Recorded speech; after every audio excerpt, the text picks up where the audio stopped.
Hello everyone. तो 2026 class 10 CBSE boards के result निकल चुके हैं। तो हर साल की तरह इस साल भी एमपीसी का रिजल्ट काफ़ी अच्छा हुआ है। आज हम ये वीडियो बना रहे हैं। वीडियो बनाने का अपना कुछ पर्पस है। दो तीन कारण से मैं ये वीडियो शूट कर रहा हूँ अपने टॉपर्स के साथ। तो आप देख सकते हैं हमारे टॉपर्स यहाँ पे Ayush Agarwal and Shivanshi Pathak from class 10 CBSE. पहले मैं वीडियो का कुछ पर्पस बताता हूँ, फिर हम इनसे बात करेंगे।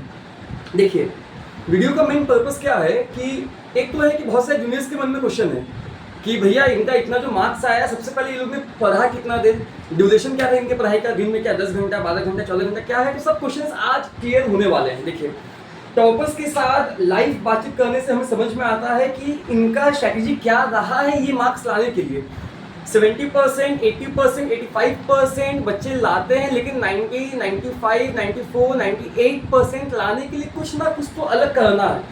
लेकिन वो क्या करना है, तो आज ये आप मेरे से नहीं, इन टॉपर्स से आज आप जानेंगे। तो चलिए, अब टाइम वेस्ट नहीं करते हैं, फटाफट वीडियो चालू करते हैं। सो आयुष अग्रवाल क्लास 10 सीबीएसई 2026 98%। शिवांशी पाठक क्लास 10 सीबीएसई 94.4%। तो देखिए, पहले मैं कुछ क्वेश्चंस जूनियर्स का, ये जो भी क्वेश्चंस है सब जूनियर्स ने मुझे दिया है आप लोग से पूछने के लिए।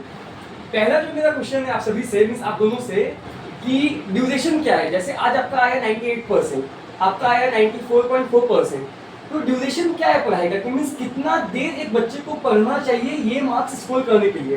क्योंकि देखिए, ये बात हम सभी जानते हैं कि 98%, 94.4% लाना कोई मजाक नहीं है 10 सीबीएसई बोर्ड्स में। ये नंबर अपने में ही ये बात बताते हैं कि ये बच्चे ने काफ़ी मेहनत किया है, इन बच्चों ने काफ़ी मेहनत किया है। तो इनसे भी मैं जानना चाहूँगा कि इनका क्या प्लानिंग था, दिन में इनका क्या टाइम शेड्यूल था पढ़ाई को लेके, साल भर में या कई सालों से इनका कुछ एक डिसिप्लिन चलते आया है। चलिए, आज सब कुछ हम जानते हैं। तो आयुष, हम स्टार्ट आपसे करेंगे। बताइए कि आपका टाइम शेड्यूल कैसा था, दिन भर में आपका ड्यूरेशन कितना होता था। स्कूल कोई डेज में मैं ये सुबह उठता था, मेरा ये 7 बजे स्कूल बस आता था, 3 बजे तक घर आता था। अच्छा, मीन्स आप बोल रहे थे आपका मॉर्निंग स्कूल था। 7 बजे स्कूल बस आता था, 3 बजे तक आप घर आ जाते थे। फिर 3 से मैं 4 फ्रेश होता था, खाना खाता था वगैरह वगैरह। फिर मैं लिखी अपना रेस्ट करता था। उसके बाद मैं ट्यूशन होता था, मैं ट्यूशन से आता था तो जब मैं पढ़ता था, फिर घर पहुँच के कॉलेज रेस्ट करके मैं खुद से सेल्फ स्टडी करता था। कितना ड्यूरेशन था। मीन्स आपने कहा कि नियत अबाउट, अगर हम अपने ट्यूशन का बात करें तो हमारे यहाँ ट्यूशन मोस्टली 4:30 बजे या 6 बजे से होते थे। 4:30 से 6 बजे तक या 6 से 7:30 बजे तक। अगर मैं 7:30 बजे तक ही मानता हूँ कि आपने शाम को 7:30 बजे तक और घर पहुँचते पहुँचते आपका 8 बजे, तो आपने 2 घंटे का यहाँ पे पढ़ाई किया है।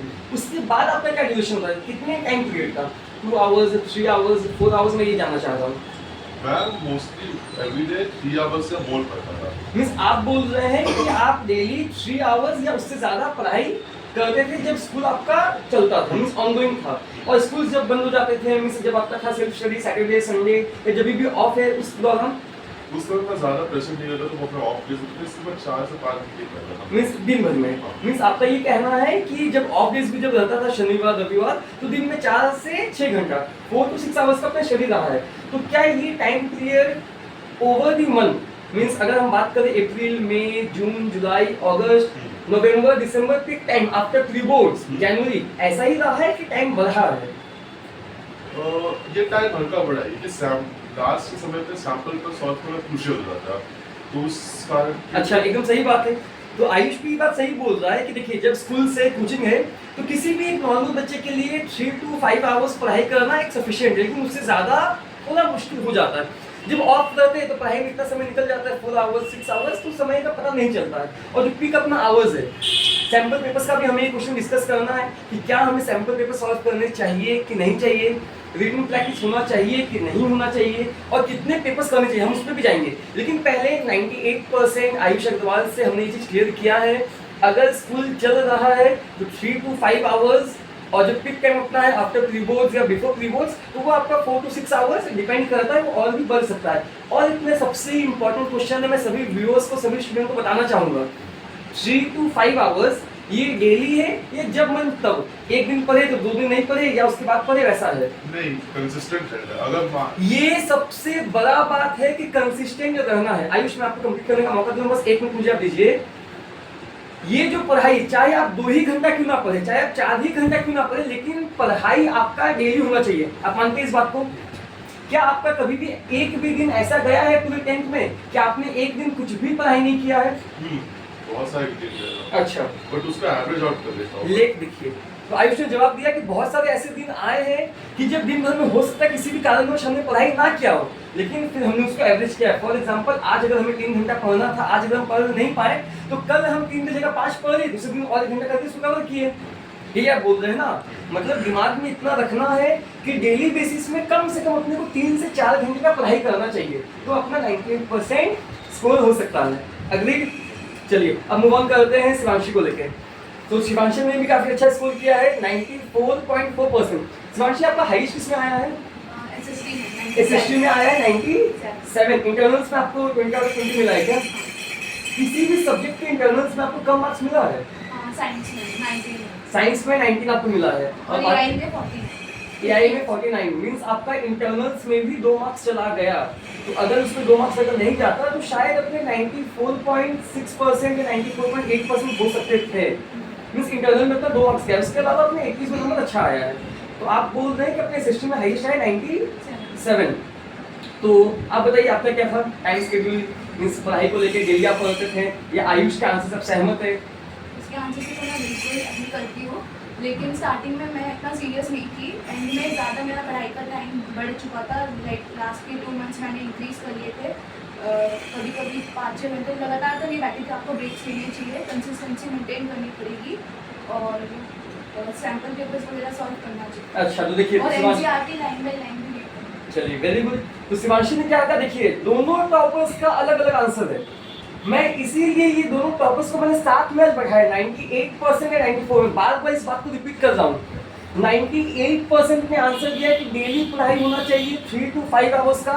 अगर किसी दिन मिस अगर हो जाता है तो हमें उसे दूसरे दिन एवरेज आउट करना चाहिए। शिवांशी ने क्या आंसर दिया कि सेशन की बिगनिंग में मैंने थोड़ा सा मस्ती मजाक में पढ़ाई नहीं किया है, लेकिन जैसे लास्ट के 2-3 महीने जब आए प्री बोर्ड से पहले भी मैं मान सकता हूँ, तो शिवांशी ने अपना क्या कि उसको गियर अप कर लिया था 5 आवर्स 6 आवर्स 8 आवर्स। अगर मैं गलत नहीं हूँ शिवांशी, तो कोचिंग में भी शायद आप आके 7 आवर्स 8 आवर्स पढ़ाई करते थे मैथ्स को लेके। मैथ्स का अपने अध्ययन पब्लिकेशन का ऑल इन वन सॉल्व कर रहे हैं। शिवांशी का मैथ्स में लेके बहुत डाउट्स कि भैया मैथ्स नहीं हो रहा, सर मैथ्स नहीं हो रहा, मैथ्स नहीं हो रहा। शिवांशी का मैथ्स में कितना आया है? 96। एंड आयुष का मैथ्स में कितना आया है? 99। सिर्फ 3 मार्क्स का डिफरेंस। अगर मैं बात करूँ, शिवांशी अपने पास क्लास 9 से है एंड आयुष अपने पास क्लास 8 से है एमपीसी में। तो आयुष का मैथ्स हमेशा से ही अच्छा रहा है। मैं प्रीबोर्ड्स का मार्क्स जानना चाहूंगा। आयुष आपका कितना आया था परसेंटेज प्रीबोर्ड्स में? टोटल परसेंटेज प्रीबोर्ड्स में 90%। एंड आपका? मेरे प्रीबोर्ड्स 1 में आए थे 78 और प्रीबोर्ड्स 2 में 83। तो ये देख के हमें समझ में आ रहा है कि शिवांशी ने जो बात कहा कि प्रीबोर्ड्स और उसके बाद के जो 2 महीने बचते हैं इसमें शिवांशी ने काफी गियर अप किया है। 70% 80% से डायरेक्टली 94 to 95% इन्होंने जंप करके पहुंचे। लगभग 10 to 12% का इन्होंने मार्जिन गेन किया है। और आयुष ने जैसा कहा वो स्टार्टिंग से ही कंसिस्टेंट था, जिसके वजह से 90% था, तो बोर्ड्स में जाके इसका 98% आ गया। तो मतलब ये बात हम मान सकते हैं कि दिमाग में अपने को ये रखना है कि कम से कम स्टडी आवर्स जो है स्टार्टिंग से ही कंसिस्टेंट रहेंगे तो अच्छा रहेगा। अगर स्टार्टिंग में हम कुछ गलती भी कर रहे हैं तो बोर्ड से कम 3 से 4 महीने पहले हमें सीरियस हो जाना चाहिए। क्योंकि मुझे याद है शिवांशी ने पूरा मेरा दिमाग एकदम खराब कर दिया था, मैथ्स नहीं बन रहा है सर, मैथ्स नहीं बन रहा, मैथ्स नहीं बन रहा। एनसीईआरटी एग्जाम्पलर आदेश सब कुछ मिला के अपना ऑल इन वन का जो बुक है अध्ययन पब्लिकेशन का, उससे हम लोग ने प्रैक्टिस किया था। तो शिवांशी का मैथ्स में अच्छा मार्क्स आया। और एक बात, मैथ्स आप दोनों का ही तो स्टैंडर्ड था शायद क्वेश्चन में, बेसिक मैथ्स नहीं था, दोनों ने ही स्टैंडर्ड मैथ्स में काफी अच्छा स्कोर किया है। ठीक है, चलिए अब मूव करते हैं अपने दूसरे क्वेश्चन में। क्या राइटिंग प्रैक्टिस इंपॉर्टेंट है? बच्चे कहते हैं कि आंसर तो देखा हुआ है स्कूल में, जितना बार एग्जाम्स दे दिए, बस एग्जाम से पहले रीड करके चल जाते हैं। तो क्या राइटिंग प्रैक्टिस होना चाहिए और क्या आप लोगों ने राइटिंग प्रैक्टिस किया था कि नहीं? ये अगर आपको परफेक्ट मार्क्स है तो ऑफ कोर्स राइटिंग प्रैक्टिस जरूरी है। मींस आप बोल रहे हैं कि राइटिंग प्रैक्टिस करना चाहिए। अगर आयुष की तरफ से अगर आंसर दूं तो आयुष का आंसर होना चाहिए कि जी भैया बिल्कुल होना चाहिए, वरना हिंदी में मेरा आज ये मार्क्स नहीं आता। हिंदी में जिसका मार्क्स आया कितना आया हिंदी में? 97 या 98 आया आई गेस। इंटरनल में 1 मार्क्स इसका कम हो गया तो इसका हिंदी में आया है 97 और एसएसटी में आया है 95। लेकिन आज तक इसका स्कूल लाइफ में कभी ऐसा नहीं हुआ, इसका हिंदी में स्कोर हमेशा से ही सबसे कम रहा है। लेकिन just because of writing practice, exam से पहले हम कितना कितना पेपर सॉल्व करते हैं, उसके वजह से आयुष का हिंदी में स्कोर अच्छा हुआ है। तो राइटिंग प्रैक्टिस इंपॉर्टेंट है।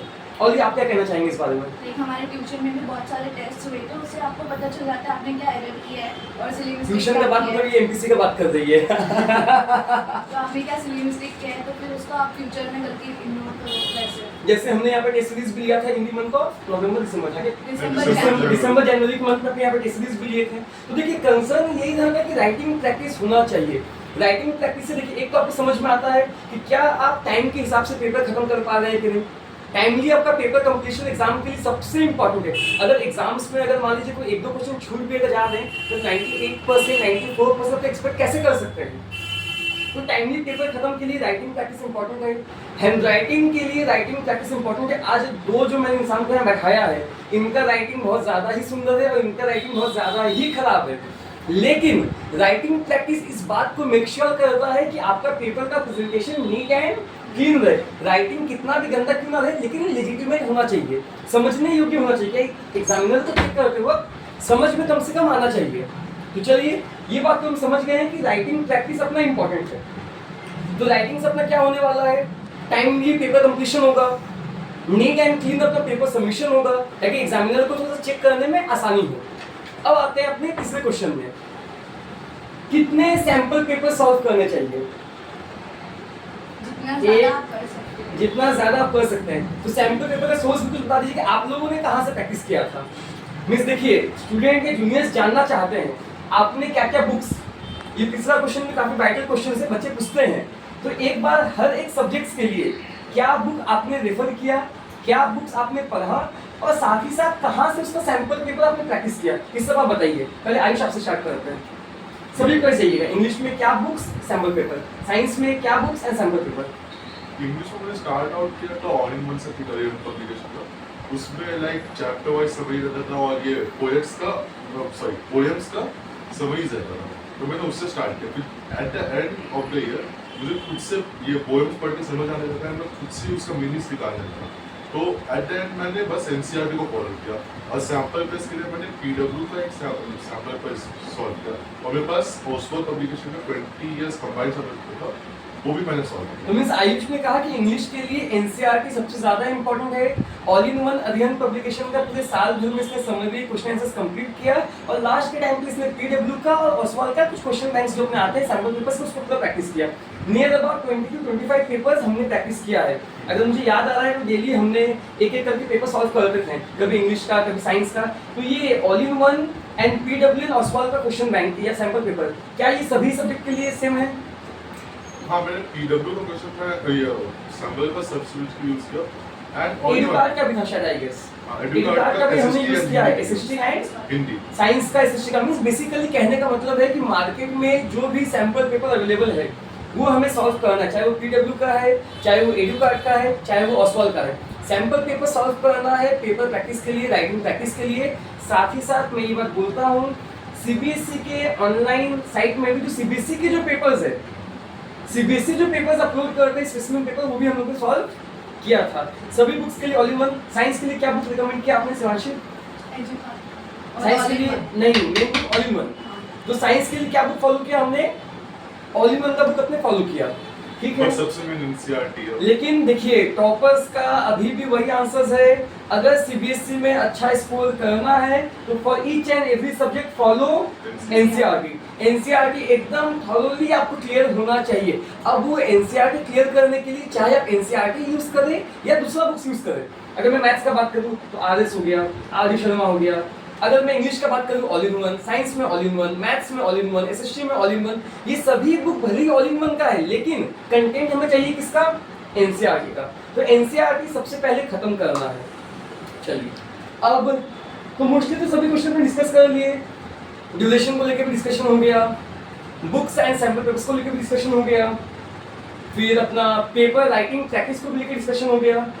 एक मेरा क्वेश्चन आप मुझे बताइए कि आजकल यूट्यूब में बहुत सारे कैप्टस के वीडियोस रहते हैं। बच्चों के माइंडसेट में आजकल आ गया, आपके भी फ्रेंड्स जूनियर्स आपने देखा होगा कि कल एग्जाम है तो आज मैराथन क्लास, यूट्यूब में भी टीचर्स आजकल इस चीज़ को काफ़ी ज़्यादा प्रमोट कर रहे हैं कि सुबह 4 बजे लाइव क्लास, मैराथन क्लास, एक दिन पहले मैराथन क्लास, हर एक चैप्टर्स का, हर एक चीज़ का। तो इससे आपको क्या लगता है, इससे मार्क्स 94%, 98% स्कोर हो सकता है कि नहीं हो सकता है? हो सकता है अगर आप उस वीडियो का यूज़ अच्छे से करो। हो सकता है। इस वीडियो को यूज करने का एक स्पेशल ट्रिक है। सबसे पहले तो आपको लाइव अटेंड नहीं करना, क्योंकि लाइव अटेंड करने से आप अपना टाइम वेस्ट करोगे। देख लीजिए, यही बात आपको ध्यान रखना है। तो क्या मैं ये बात मान सकता हूँ, यूट्यूब में जो भी वीडियोस है उसको देखने से पहले हमें कॉन्सेप्ट क्लियर होना चाहिए? क्या ये बात हम अभी करते हैं? अगर मान लीजिए हम साल भर कुछ भी पढ़ाई नहीं करते हैं, सिंपल सा, जो आजकल के जूनियर से स्टूडेंट आंसर पूछ रहे हैं, अगर हम साल भर कुछ भी नहीं पढ़ाई करते हैं, एग्जाम से जस्ट पहले अगर हम वीडियोस देख के जाते हैं, तो क्या मेरा मार्क्स आएगा? ऐसा नहीं आ पाएगा, प्रैक्टिस चाहिए इसकी। मतलब आप क्या बोल रहे हैं, अगर हम मान लीजिए एग्जाम से 2 महीने पहले से वीडियोस देखते हैं और पूरा साल अगर हम कुछ भी नहीं पढ़ाई करते हैं, तो क्या मेरा इतना मार्क्स आएगा? वीडियोस देखने के साथ साथ उनको एनसीईआरटी रीड भी करना पड़ेगा, फिर क्वेश्चन पेपर प्रैक्टिस। मीन्स आप बोल रहे हैं कि सिर्फ वीडियो से 90% स्कोर नहीं हो सकते हैं, आप अग्री करते हैं इस बात को? हाँ, वीडियो से आपके मार्क्स इनहेंस हो सकते हैं। जिन बच्चे का 90% आ रहा है उनका 92 आ सकता है, 92 आ रहा है 94 आ सकता है, 94 आ रहा है 98 आ सकता है, लेकिन आपको 90% तक खुद चल के जाना पड़ेगा। स्कूल में क्लासेस अटेंड करने पड़ेंगे, कोचिंग में क्लासेस अटेंड करने पड़ेंगे, डेली घर आके प्रैक्टिस करना पड़ेगा। अगर किसी दिन आपका मिस अगर हो जाता है, Saturday Sunday weekdays of days या हॉलीडेज में लाके उसको कवर करना पड़ेगा। देन फॉर एग्जाम्पल मैथ्स में अगर हमारे 15 चैप्टर्स है, 10 चैप्टर हमसे हो गया, 5 अगर हमसे नहीं समझ में आ रहा है, देन हम यूट्यूब का हेल्प ले सकते हैं। लेकिन अगर हम चाहेंगे कि 15 चैप्टर्स हम यूट्यूब से समझें, क्या वो पॉसिबल है? मेरा इसमें अप्रोच थोड़ा सा डिफरेंट है। मैं क्या करता था, मैं ईयर के स्टार्टिंग में पहले ऑनलाइन लेक्चर से वो चैप्टर पढ़ लेता था, कुछ क्वेश्चन खुद से सॉल्व कर लेता था, फिर जब वो क्वेश्चन मैं उसको लाइक स्कूल में पढ़ाने से पहले ही कर लेता था, फिर जब वो तो स्कूल में देखिए, इस चीज को ध्यान में रखना है, सेम फंडा है। लेकिन आयुष ने क्या कहा, स्कूल में जब चैप्टर स्टार्ट होने वाला है उससे पहले ही आयुष वो चैप्टर खत्म कर लेता था। तो क्या आयुष, इसके पीछे का रीजन ये है कि अगर मैंने एक बार पहले से समझ लिया है तो दोबारा अगर स्कूल या कोचिंग में हो रहा है तो मैं उनसे एक कदम आगे ही हूँ, मुझे समझ में आ रहा है। हाँ, समझ में आ रहा है, क्योंकि पहले अगर मान लीजिए वीडियो देखते वक्त मुझे कुछ डाउट हो तो वो टीचर्स जो पढ़ा रहे हैं उससे अच्छे समझूंगा। मेरा मेनली क्या कंसर्न रहता है कि मैं लाइक फर्स्ट लेसन में एक चीज में कॉन्सेप्ट ग्रैब नहीं कर रहा था, बट अगर मैं उसको दूसरी बार सुनता हूँ मैं अच्छे से उसको समझ लेता तो हूँ। देखिए, आयुष ने भी ये बात को अग्री किया है। 98% लाने के बाद भी आयुष ने इस बात को अग्री किया है कि मुझे भी एक बार में कॉन्सेप्ट को समझने में दिक्कत होता है, जिसकी वजह से अगर एक चीज को मैं कम से कम 2 या 3 बार अगर मैं फॉलो करता हूँ, एक हो गया अपना ऑनलाइन लेक्चर्स, एक अपना हो गया स्कूल का क्लासेस, एक अपना हो गया कोचिंग का क्लासेस, तो इससे क्या होता है, मेरा एक कॉन्सेप्ट टोटली अच्छे से कवर हो जाता है। अब आप चाहे तो इसको आगे पीछे कर सकते हैं, अब मेरा school, coaching and online classes. हाँ आयुष, आप बोल सकते हैं। मेरा इसमें ये है कि मैं वो सब्जेक्ट पे ज़्यादा ध्यान देता, ये ट्रिक मैं उस पर यूज़ करता था जो सब्जेक्ट में वीक है, ठीक है, ताकि मैं उनसे आगे ना तो समझ पाऊँ। अब जो सब्जेक्ट में स्ट्रॉन्ग है मैं उसको स्ट्रॉन्ग करके और क्या करूँगा मेरा, मैं मैथ्स क्रिएट किया क्योंकि मैथ्स मुझे अच्छा करना था, फिर मैंने इसको एसएसटी क्रिएट क्योंकि किया। मैथ्स में टारगेट होता है कि 100 में से 100 अपना लेके आना है, लेकिन अपना 100 में से 100 किसमें आया है? एआई में, मैथ्स में 99। ओके, और फिर मैं एसएसटी में ये चीज़ कर रहा था। हिंदी में पर्सनल टेस्ट नहीं था तो इसलिए मैं नहीं देखता था, वो अलग चीज़ है। लेकिन But तो मार्क्स कैसे इतना अच्छा आ गया? वो लास्ट में प्रैक्टिस कर लिया पूरा अच्छे से। चलिए good। तो ये, और ऐसा हो सकता है कि ये सारे सब्जेक्ट में जो मैंने बताया ठीक वो ना करता है, तो इसमें टेंशन नहीं लेना है, तो बाद में धीरे धीरे कहीं कवर कर सकते हो। तो कवर करने के बाद आपको ये बार बार अपने मटेरियल से पढ़ना है। आप बस इतना ध्यान रखना है कैसे भी करके एक कॉन्सेप्ट को 2 से 3 बार अपने को एकदम पूरा क्लियर करना है, चाहे वो कभी भी हो, पहले online then school then coaching, या तो पहले स्कूल कोचिंग देन ऑनलाइन, जैसे भी हो, सीक्वेंस जैसा भी हो, लेकिन कॉन्सेप्ट को कम से कम 2 या 3 बार अपने को कम से कम कवर करना है। शिवांशी, आपका क्या कहना है इस बात में? जैसे यूट्यूब के वन शॉट वीडियोस होते हैं वो आपको हेल्पफुल होंगे, आप रिवीजन पर्पस के लिए उसको यूज़ कर सकते हैं। शिवांशी ने भी एक ही बात कहा है, YouTube के वन शॉट वीडियोस यूजफुल होते हैं लेकिन only for the revision purpose. क्या उसको हम एग्जाम में अच्छा स्कोर करने के लिए यूज कर सकते हैं विदाउट एनी प्रीवियस स्टडी? अगर मैंने पहले कभी भी कोई चैप्टर्स नहीं पढ़ा है, मुझे उस चैप्टर्स के बारे में कोई भी नॉलेज नहीं है, तो क्या वन शॉट देख के मेरा 90% स्कोर हो सकता है? नहीं, वन शॉट लेना नहीं होगा, उसके लिए पहले से मेहनत करनी पड़ेगी। तो ये बात तो क्लियर है कि वन शॉट देखने से आपका 80% 85 में बदल सकता है, 85 90 में बदल सकता है। लेकिन सबसे मेन बात जो दोनों टॉपर्स हमारे यहाँ कह रहे हैं कि आपको रिवीजन में रखना है कॉन्सेप्ट्स को, आपको कॉन्सेप्ट्स को बार बार रिवीजन में रखना। फॉर एग्जांपल कोचिंग में अपना एक चैप्टर हो गया है, अब कोचिंग के टीचर्स उसको आगे फॉलो कर रहे हैं, नेक्स्ट चैप्टर्स में जा रहे हैं, तो अगर आपको वो चैप्टर का कॉन्सेप्ट को वापस समझना है, देन आप यूट्यूब को रिकमेंड कर सकते हैं, लेकिन एक बार आपको समझा हुआ वो होना चाहिए। आप अगर चाहेंगे कि एग्जाम से पहले मैं वीडियोस देख के चल जाऊँ एग्जाम देने, तो मेरा 90% स्कोर नहीं होने वाला है। तो ये बात दोनों toppers from the very beginning Ayush and Shivanshi बोल रहे हैं कि कंसिस्टेंट होना पड़ेगा, कॉन्सेप्ट्स को बार बार क्लियर करना पड़ेगा। चलिए अब last but not the least question, MPC का क्या रोल रहा है इस मार्क्स में? ऑनेस्ट रिव्यू देना है आपको, बताइए। शिवांशी आपसे स्टार्ट करेंगे। हमेशा गाइडेंस प्रोवाइड हुआ है और सपोर्ट हमेशा से ही रहा है, और अगर कुछ भी डाउट अचानक से आ गया या फिर कुछ को मैसेज करने पे या फिर ऐसा समझ जाती थी ना, ऐसा कोई बात नहीं है, समझती क्या नहीं थी, कोचिंग आ जाए भैया, समझाना पड़ेगा आपको। तो एमपीसी हमेशा अवेलेबल रहा है अपने स्टूडेंट्स के लिए, लेकिन स्टूडेंट्स भी उतने सिंसियर थे, इस बात को मैं भी अग्री करता हूँ। आज जैसे मैं ओली का ही बात कर रहा हूँ, तो मैथ्स में मुझे लगता है स्कूल में कभी भी शायद 90 नहीं आया होगा, 80s में नंबर शायद पुराने क्लासेस में आया होगा, लेकिन 90 में 80s में भी नंबर नहीं आया। तो मैथ्स को लेके मैं और शिवांशी काफी ज्यादा कंसर्न रहते थे कि मैथ्स में क्या होगा, मैथ्स में क्या होगा, लेकिन शिवांशी ने भी बहुत एफर्ट्स दिया। मैंने पहले भी कहा इस वीडियो में, 6 घंटा 8 घंटा अपने लगाए दिन भर में, आफ्टरनून में आ रहे 2 बजे 3 बजे, रात को निकल रहे 9 बजे 10 बजे, तो 8 घंटा 9 घंटा अपने कोचिंग में पढ़ाई कर रहे हैं, एमपीसी में अपने स्टडी कर रहे हैं। क्यों? बच्चे भी सिंसियर है और टीचर्स हमेशा यहाँ पे अवेलेबल है डाउट्स को क्लियर करने के लिए। आयुष तो हमारा बहुत पुराना स्टूडेंट है, क्लास 8 से आयुष हमारे साथ है। तो आपका मार्क्स कैसे इनहेंस हुआ? क्लास 8 में कितना आया था आपका? क्लास 8 में मेरा 70% आया। 70%। क्लास 9? क्लास 9 में भी 75 to 80। 75 to 80। आयुष हमेशा से एक सिंसियर स्टूडेंट रहा है, लेकिन मार्क्स जो उसका बढ़ा है, उसमें मैं चाहूँगा वो एमपीसी के बारे में कुछ कहे। ऑफ कोर्स मैं स्टार्टिंग से ही आप लोग से गाइडेंस दे रहा था, इधर में मतलब कि ये जो रेफरेंस बुक से आप बुक्स वगैरह वो रेकमेंड हुआ मुझे। मैं लाइक ट्यूशन पे ऐसा फन प्लेस मानता था कि क्या मैं पढ़ाई के साथ साथ मस्ती भी होता है, तो वो मैंडेटरी है। देखिए, तो ये बात सबसे ज्यादा इम्पोर्टेंट है कि आयुष ने क्या कहा है, काफी अच्छे इन्होंने क्लाइम कहा कि ट्यूशन को मैं फन प्लेस मानता था। आज घर में बच्चे पढ़ाई कर रहे हैं, स्कूल में बच्चे पढ़ाई कर रहे हैं, कम से कम कोई एक ऐसा जगह होना चाहिए जहाँ बच्चे को लगे कि हाँ, हम यहाँ पे खुल के किसी से बात कर सकते हैं, पढ़ाई भी हो रहा है तो मस्ती भी अपना हो रहा है। बुक्स का जो गाइडेंस है, रिकमेंडेशन होता है, एज ए टीचर हमारा फर्ज बनता ही है। तो और आयुष और बताइए, तो कैसा रहा ओवरऑल जर्नी अपना यहाँ पे? बहुत अच्छा था। तो अब कुछ आगे का भी कुछ बात कर लेते हैं कि आयुष और शिवांशी ने 11 में क्या स्ट्रीम चूज किया है। वो थोड़ा सा यहाँ पे शॉकिंग लगने वाला है किसी लोगों को कि 94% लेने वाले बच्चे ने भी क्या लिया है, लेकिन पहले हम आयुष के पास जाएंगे। आयुष, आपने 11 में क्या चूज किया है? साइंस लिया है with maths, PCM B. PCM क्या व्यू है आपका, क्या बनना चाह रहे हैं? मेरा व्यू है कि मैं ये इंजीनियर बनूंगा, जेईई का। अच्छा, मींस आपका अभी मेन जो आसपास अपना एम है कि वो अपना अब जेईई के एग्जाम्स देंगे और इंजीनियरिंग का मूव ऑन करेंगे।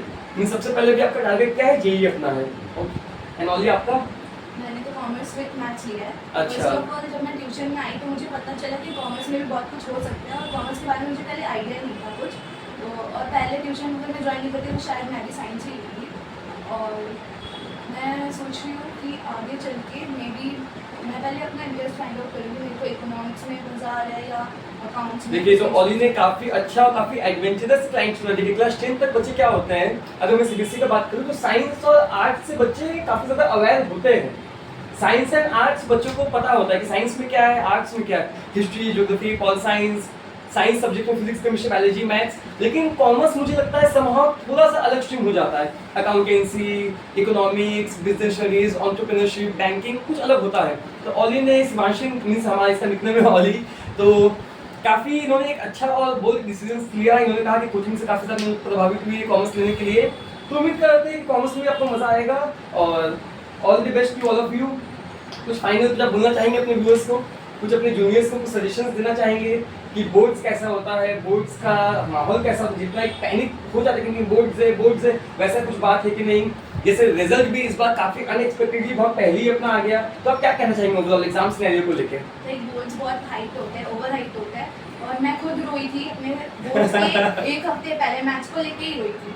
तो ये सब कुछ नहीं है, बस आपको अपनी मेहनत करनी है, कंसिस्टेंट रहना है। चलिए, बहुत इन्होंने अच्छा आंसर दिया कि बोर्ड जो है काफी ज्यादा ओवर हाइप रहते हैं कि बोर्ड्स है, पेरेंट्स, टीचर्स, बच्चे बहुत ज्यादा सब पैनिक में रहते हैं, लेकिन आपको अपना काम करना है, आपको अपना मेहनत करना है, कर्म प्रधान है। अगर आप कर्म करेंगे तो फल की चिंता आपको नहीं करनी, आप अपना काम करते चलिए, आपको उसका रिजल्ट अच्छे से मिलेगा। और आयुष आप? मेरा ये बोलना है कि कभी भी अगर आपका टेस्ट में मार्क्स कम आता है, बोर्ड से पहले जो टेस्ट में मार्क्स कम आता है, तो आप उसको देख के डिमोटिवेट नहीं होइएगा। आपके पास हमेशा इम्प्रूवमेंट का ये जरिया रहता है। इवन प्री बोर्ड्स में अगर आपका कम मार्क्स आता है, आप कभी 90% तक रिबाउंड कर सकते हैं। आपको बस अपने आप में बिलीव रखना है और अपना ये मटेरियल्स को पकड़े रहना है। मैं एक सजेशन दूंगा कि जो मटेरियल आप शुरू से यूज़ कर रहे हैं, आप उसी पर स्टिक करिए। अगर आप एनसीईआरटी शुरू से यूज़ कर रहे हो, जो कि मैं रिकमेंड करूँगा, तो आप उसी पे स्टिक करिए। काफी अच्छा आंसर दिया कि आप किसी के बोलने या कहने पे सडनली मटेरियल चेंज मत कीजिए। जैसा अपना सीबीएसई का काउंसिल हमेशा से कहता है, रेफरेंस बुक का फॉलो कीजिए, लेकिन एनसीईआरटी सबसे पहले खत्म होना चाहिए। प्री बोर्ड्स में, कोचिंग के एग्जाम्स में अगर आपका नंबर कम भी आ रहा है, लेकिन आपके पास रिबाउंड का मौका रहता है, अच्छा स्कोर कर सकते हैं, तो बोर्ड्स इतना भी टफ नहीं, लेकिन हाँ, हमें एक डिसिप्लिन और एक कंसिस्टेंसी के साथ इसमें आगे बढ़ना चाहिए। तो चलिए, आज का वीडियो हम यहीं पे खत्म करते हैं। आयुष कुछ बोलना चाह रहे हैं क्या आप? जी बोलिए। एक और मेरा एक नोट है कि बोर्ड का एग्जाम आप कभी नहीं देखिए कि बहुत बड़ा पहाड़ टाइप ऑफ है। इसको आप देखिए कि ये आपके आगे का लाइफ के लिए बस आपको डिसिप्लिन पर्सन बना रहा है। एकदम सही बात है कि मीन्स लाइफ का एक पहला ये सीढ़ी है जो हाँ हम नेशनल लेवल में एग्जाम दे रहे हैं, कि सीबीएसई सभी स्कूल्स के बच्चे एक साथ एक टाइम पे पेपर सॉल्व कर रहे हैं। तो नहीं, बिल्कुल सही बात है। तो चलिए, फाइनली सभी ने वीडियोस देखा है, थैंक यू उसके लिए। उम्मीद करते हैं कि काफ़ी ज़्यादा आपको इससे गाइडेंस, नॉलेज मिला होगा। हमारे टॉपर्स से डायरेक्टली सुनने के बाद काफ़ी सारे डाउट्स आपके क्लियर हुए होंगे। So thank you.